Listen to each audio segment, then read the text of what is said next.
नमस्कार दोस्तों, मेरा नाम वीरेंद्र कुमार है। मैं फोर्सेज लीडर हूं और आज मैं आपको बताने जा रहा हूं ब्लॉकचेन टेक्नोलॉजी के बारे में। तो आइए दोस्तों, देर ना करते हुए शुरुआत करते हैं ब्लॉकचेन टेक्नोलॉजी के बारे में और जानते हैं क्या होती है ब्लॉकचेन टेक्नोलॉजी। तो जैसे ये इसमें शो कर रहा है, ब्लॉकचेन टेक्नोलॉजी ये एक ब्लॉक पे बेस्ड होती है। ये देखिए, ये ब्लॉकचेन टेक्नोलॉजी ऐसे जॉइंट होती है। और अब मैं आपको बताता हूँ व्हाट इज ब्लॉकचेन। ब्लॉकचेन कई सारी चेन से बना ब्लॉक का एक डेटाबेस होता है जो ब्लॉक में जानकारी इकट्ठा करके रखता है। अब आप ये सोच रहे होंगे डेटाबेस क्या है, क्या चीज़ है। तो मैं बता दूं कि डेटाबेस कई सारी जानकारी को एक संग्रह है जिसको कंप्यूटर में इलेक्ट्रॉनिक रूप से जमा करके रखा जाता है। तो दोस्तों, ब्लॉकचेन एक ऐसी टेक्नोलॉजी है जो किसी भी डेटा को स्टोर करके रखती है। डेटाबेस क्या होता है आप जानते नहीं होंगे, आज मैं बता रहा हूँ डेटाबेस क्या होता है। डेटा होता है collection of information is called data. कई लोगों की जानकारी, जैसे किसी भी पर्सन का नाम हो सकता है, एड्रेस हो सकता है, ईमेल एड्रेस हो सकता है, मोबाइल नंबर हो सकता है, अकाउंट नंबर हो सकता है। जब एक से ज़्यादा लोगों की जानकारी, इस तरह की इंफॉर्मेशन किसी भी सॉफ्टवेयर में, किसी भी टेक्नोलॉजी के अंदर रखी जाती है तो उसको जहाँ पर रखते हैं उसको बेस कहते हैं और उसको कहते हैं database. Collection of information is called data. और जहाँ पे डेटा को पुट करते हैं, रखते हैं, उसको कहते हैं बेस। तो दोनों मिलाकर हो जाता है डेटाबेस। तो डेटाबेस का सबसे बड़ा फ़ायदा ये है कि एक बार कई सारे लोग इसका इस्तेमाल कर सकते हैं। ब्लॉकचेन का मकसद है ही डिजिटल जानकारी को रिकॉर्ड करना और आसानी से लोगों तक पहुंचाना है। परंतु एक बार जो जानकारी ब्लॉकचेन में जमा हो गई उसको वापस से बदला नहीं जा सकता। और साथ ही ब्लॉकचेन डिसेंट्रलाइज होने के कारण यह किसी एक व्यक्ति या संस्था के कंट्रोल में नहीं होती, जो कि इसको सबसे अलग और अनोखा बनाती है। जो भी जानकारी आम तौर पर कंप्यूटर में रखी जाती है आसानी से बदला जा सकता है, क्योंकि वो एक व्यक्ति या संस्था के नियंत्रण में होती है, जिसके कारण फ्रॉड करना काफ़ी ज़्यादा आसान हो जाता है। वहीं ब्लॉकचेन में जो जानकारी एक बार स्टोर हो गई उसको फिर से दोबारा नहीं बदला जा सकता है। ब्लॉकचेन जानकारी को ग्रुप में जमा करता है और हर ब्लॉक की जानकारी को इकट्ठा करने की क्षमता होती है। जैसे ही एक ब्लॉक में जानकारी पूरी तरह से भर जाती है, वो दूसरे ब्लॉक से जाकर जुड़ जाता है और इसी तरह से यह प्रक्रिया चलती रहती है, जिससे एक काफ़ी बड़ी डेटा की चेन बन जाती है, जिसको हम ब्लॉकचेन कहते हैं। ये देखिए दोस्तों, डेटा की चेन बनी हुई है और इसी को ब्लॉकचेन कहते हैं। अब आइए जानते हैं history of blockchain technology. Blockchain technology का इतिहास। तो दोस्तों, मैं बता दूं, सबसे पहले हम जो फोर्साज में वर्क कर रहे हैं, फोर्साज जो है ब्लॉकचेन टेक्नोलॉजी पे डिप्लॉय है। और जब भी कोई सॉफ्टवेयर या कोई भी नॉलेज या कोई भी ऐप ब्लॉकचेन टेक्नोलॉजी में डिप्लॉय किया जाता है तो वो हो जाता है डिसेंट्रलाइज। डिसेंट्रलाइज होने का मतलब है किसी भी ह्यूमन पर्सन का कोई कंट्रोल नहीं होता है उसके ऊपर, और डिसेंट्रलाइज हो जाता है और ये ऑटोमेटिक रन होने लगता है। और एक होता है सेंट्रलाइज। सेंट्रलाइज का मतलब होता है जैसे किसी भी कंपनी में MD, CMD, manager, general manager, engineer, supervisor और लेबर इस तरह से जब वर्क करती है तो ये होता है सेंट्रलाइज सिस्टम। और दोस्तों, फोर्साज जो है ये डिसेंट्रलाइज सिस्टम है, इसमें कोई भी मैनेजर, कोई भी एमडी, सीएमडी नहीं है। तो दोस्तों, जब भी कोई सॉफ्टवेयर ब्लॉकचेन टेक्नोलॉजी पर डिप्लॉय किया जाता है तो वो एक कंप्यूटर में ना होकर के करोड़ों नेटवर्क कंप्यूटर में रन होने लगता है, और जिसके कारण इसको बंद करना मुमकिन ही नहीं, नामुमकिन हो जाता है। क्योंकि पूरी दुनिया में जितने भी करोड़ों नेटवर्क कंप्यूटर हैं, सारा डेटा एक की कॉपी, हर डेटा की कॉपी हर नेटवर्क कंप्यूटर में पहुंच जाती है। इसको बंद करने के दो तरीके होते हैं दोस्तों। या तो इस दुनिया से इंटरनेट को ख़त्म कर दिया जाए, या फिर जितने भी करोड़ नेटवर्क कंप्यूटर में डेटा रखा हुआ है या डेटा रन है, उन सबको एक साथ शुरू करके बंद कर दिया जाए, तो ही ये सॉफ्टवेयर, तो ही ये प्रोजेक्ट, फोर्साज प्रोजेक्ट बंद हो सकता है। अदरवाइज बंद कभी भी नहीं हो सकता। तो आइए दोस्तों, चलते हैं हिस्ट्री ऑफ ब्लॉकचेन टेक्नोलॉजी के बारे में जानते हैं। प्रसिद्ध क्रिप्टोग्राफर डेविड चोम, जो कि अमेरिका के प्रसिद्ध क्रिप्टोग्राफर प्रसिद्ध कंप्यूटर साइंटिस्ट थे।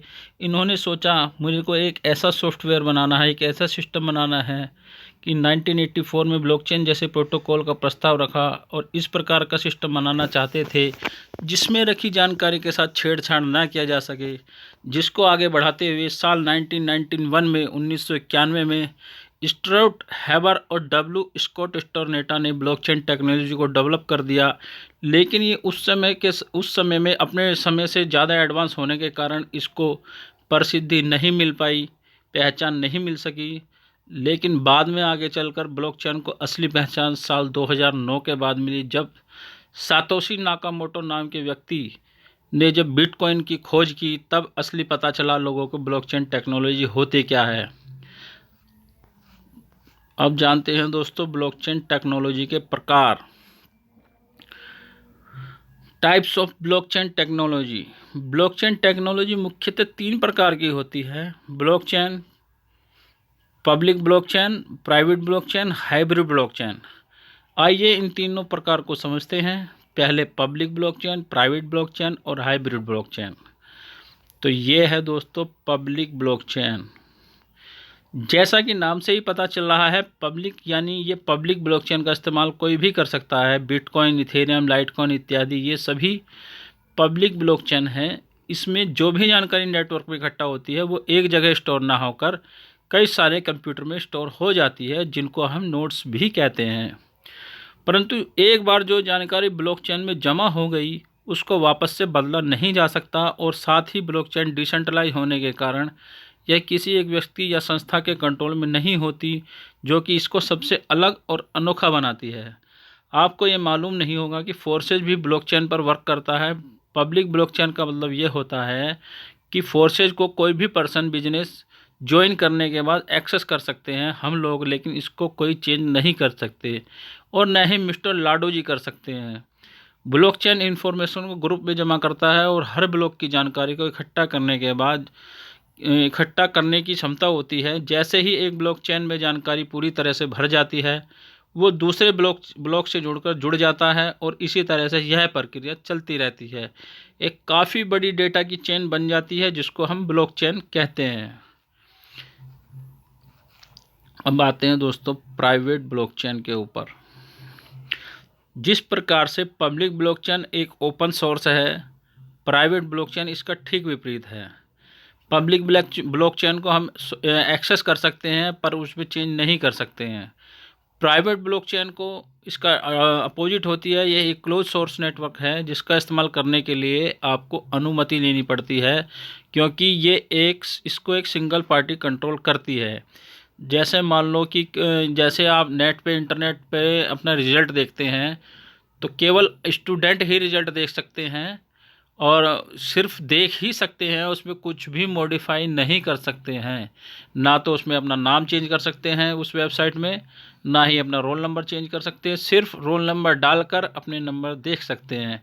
तो ये दोस्तों होती है प्राइवेट ब्लॉकचेन।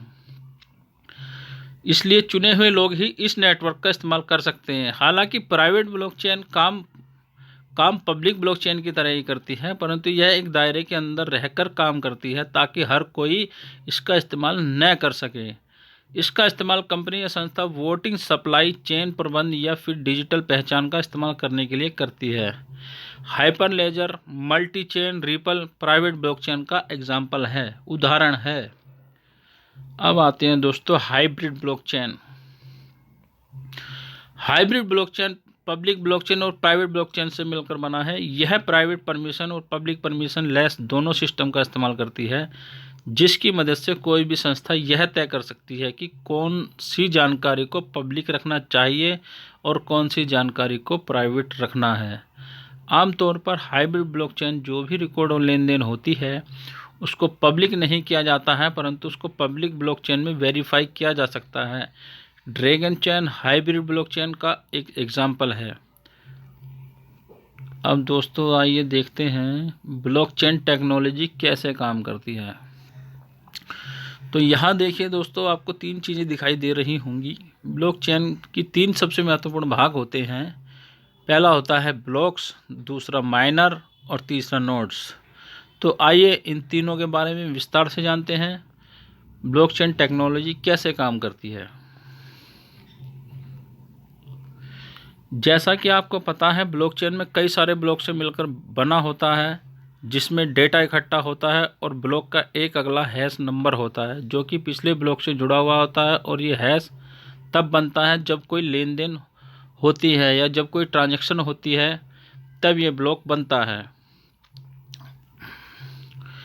देखिए दोस्तों, 1 नंबर, 2 नंबर और 3 नंबर, यहाँ पे ये 3 बॉक्स हैं। पहला बॉक्स में लिखा हुआ है हैश, नीचे लिखा हुआ है प्रीवियस हैश, और दूसरे बॉक्स में लिखा हुआ है हैश।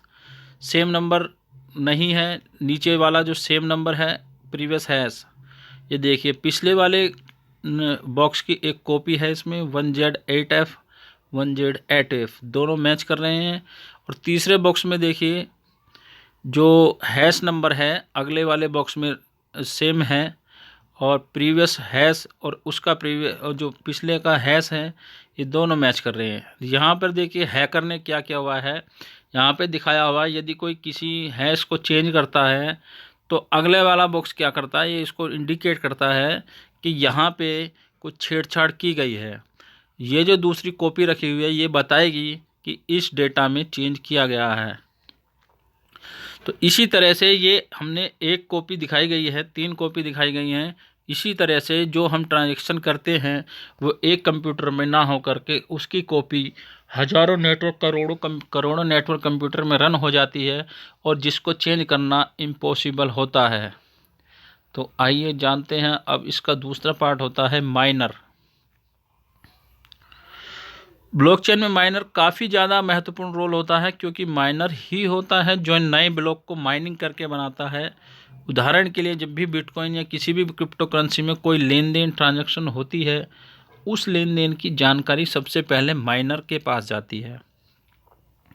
माइनर क्या करता है, माइनर इस जानकारी को वेरीफाई करता है। अब इसके लिए माइनर उस ब्लॉक में जो भी ट्रांजैक्शन डेटा है उसकी जानकारी निकालनी पड़ती है उसको, जो कि एक मैथमेटिकल पजल की तरह होती है, जिसको केवल कंप्यूटर की मदद से ही हल किया जाता है। परंतु यह इतना आसान नहीं होता जितना सुनने या दिखने में लगता है। ब्लॉक की जानकारी निकालने के बाद माइनर उसको एक हैश नंबर दे देता है, जो कि सभी ब्लॉक को अलग अलग होता है। हर ब्लॉक का हैश नंबर पहले वाले ब्लॉक से जुड़ा होता है। उदाहरण के लिए 2 ब्लॉक होते हैं, ब्लॉक ए और ब्लॉक बी।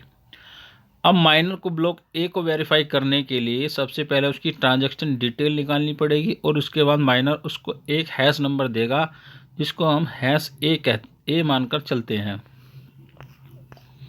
अब इसी प्रकार से माइनर ब्लॉक बी की ट्रांजैक्शन डिटेल निकालता है और उसको हैश नंबर दे देता है हैश बी।